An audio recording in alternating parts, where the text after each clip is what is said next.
అందరికీ నమస్తే అండి. ముఖ్యంగా పవన్ కళ్యాణ్ గారి అభిమానులకి, జనసేన కార్యకర్తలకి, జన సైనికులకి నా చిన్న విన్నపం. 10 ఏళ్ల పాటు ఆయన పోరాడిన తీరు చూసాము మనం. ఆయన తీసుకున్న శ్రమ చూసాము. ఆయన పోరాట విధానం చూసాము. ఎంత శక్తివంతులో ఆయన పవన్ కళ్యాణ్ గారిని మనం చూసాము. ఈ రోజున ఆయన ఒక మంచి రాష్ట్రానికి ఉపయోగపడే పని చేయగలిగే, చాలా మేలు చేయగలిగే పదవిలో ఉన్నారు ఆయన. అందుకు మనం చాలా గర్వపడాలి, ఆనందపడాలి. నా విన్నపం ఏంటంటే, మీరు చూస్తున్నారు ఆయన ఉన్న హోదాకి ఈ రోజున చాలామంది అవసరంలో ఉన్నవాళ్ళు, ఏదైనా ఆపదలో ఉన్నవాళ్ళు, వాళ్ళ బాధలు లేకపోతే వాళ్ళకి కావాల్సిన న్యాయం కోసం అడగడానికి వచ్చిన చాలామంది పాపం రిప్రజెంటేషన్స్ ఇద్దామని చెప్పి వస్తున్నారు. ఆ టైంలో అభిమానులు ఫోన్లో ఫోటోలు తీయటకనో సంథింగ్ ఏదో ఇట్లాగా బాగా ఎగబడుతున్న తీరును చూస్తున్నాం మనం. ఆయన అంటే అభిమానం ఉన్నవాళ్ళు ఆయన ఎక్కడుంటే అక్కడ ఖచ్చితంగా జనాలు మూగిపోతారు, అది వాస్తవమే.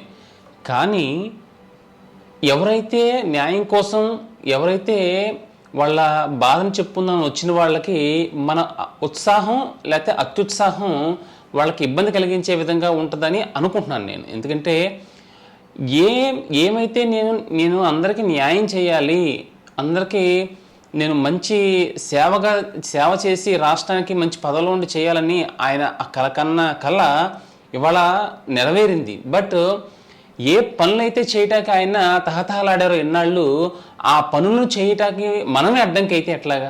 ఆయన నేను రాష్ట్రాన్ని ఈ రకంగా చేయాలి, ఈ పనులు నేను ప్రజలకు చేయగలగాలన్న ఆలోచనతో ఉండి వాళ్ళు ఆ పదవిలో ఉండి ఆయన చేసుకుని వెళ్తున్న తీరులో మనం అడ్డంకులు కాకూడదుగా. మన అభిమానం ఆయనకి అడ్డంకి అయితే, ఆయన చేయాలనుకున్న పనులు కొంచెం లేట్ అయింది అనుకోండి, అది చాలామందికి చాలా రకాల ఇబ్బంది కలుగుతాయి. ఎవరికి ఎప్పుడు ఏ సాయం చేయగలగాలో ఆ సహాయం అందకపోతే దానికి బాధ్యులు మనమే అవుతాం ఆ నష్టానికి.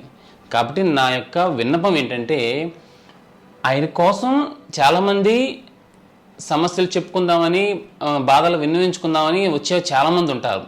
ఆ సమయంలో సామాన్య ప్రజలు కూడా ఫోటోల కోసమనో వీడియోల కోసమనో ఎగబడి ఆయనకి ఇబ్బంది క్రియేట్ చేసే పరిస్థితి తీసుకురావద్దు. ఎందుకంటే ఆయనతో మనం చాలా రాష్ట్రానికి మేలు కలిగించే పనులు చాలా చేసుకోగలగాలి. మనం వీలైనంత త్వరగా చేసుకోగలగాలి, వీలైనంత పనులు చేసుకోగలగాలి.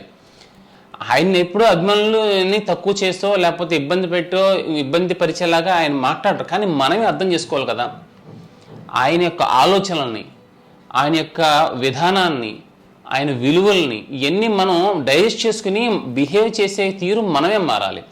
ఒకప్పుడు సినిమాలలో హీరోలాగా మనం ఇది గంతులేసామంటే కాదు. ఇవాళ చాలా బాధ్యతతో కూడిన బిహేవియర్లా ఉండాలి మనం. రేపొద్దున్న పొరపాటున ఆయన ఎవరన్నా బాబు ఇక్కడ అవసరమైంది పలానా చోట వాలంటీర్ చేయటానికి, అక్కడ ఒక 1000 మంది వెళ్ళి సాయం చేయండి, అక్కడ వరదలు వచ్చినాయి, రేపొద్దున అక్కడ అవసరం ఉంది, మన జన సైనికులు ఎవరైనా పంపించండి, లేకపోతే ఇక్కడ ఇంకో చోట ఇంకో ప్రాబ్లం ఉంది, ఇక్కడికి వెళ్ళండి అని చెప్పి ఇలాంటి ఏమైనా ఆదేశాలు ఇస్తే మనం చేయటానికి, ఆ రోజున మనం చేయటానికి ఉత్సాహంగా వెళ్ళే పరిస్థితి ఉండాలి. కానీ ఫోటోలు వీడియోలు తీసుకోవడానికి ఆయన ఎక్కడ లేరు?